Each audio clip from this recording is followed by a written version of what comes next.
Assalamu alaikum rahmatullahi barakatuh. I wanted to share some very good news with you, and I hope that you'll share this video instantly and let everybody know about this. Of course, this is not our regular television channel. This is just social media.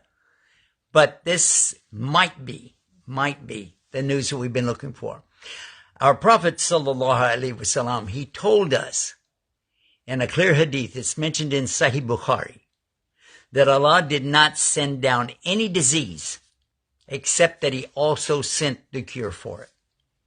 Now, all of us, we were familiar with Sahih Bukhari. These are the best of the hadiths, the highest level, the most authentic, right? And we are familiar with this kind of expression coming from our Prophet sallallahu alaihi wasallam. And he's saying that Allah never sent down any disease except that he also sent the cure for it. So we know that. Okay, we got that. And guess what? Stanford University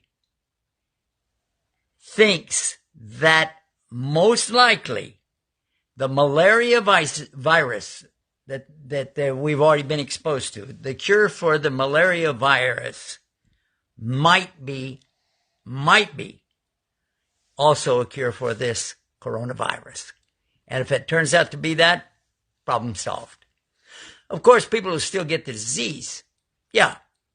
But they'll have a cure and less people will die. And less people will be so hardly affected by it, and it will spread a lot less. And people can go back to work. People can go back to their lives. Yeah. Thank you, Allah. But in any case, whether it is or not, we still need to thank Allah. Alhamdulillah, alhamdulillah rabbil alameen,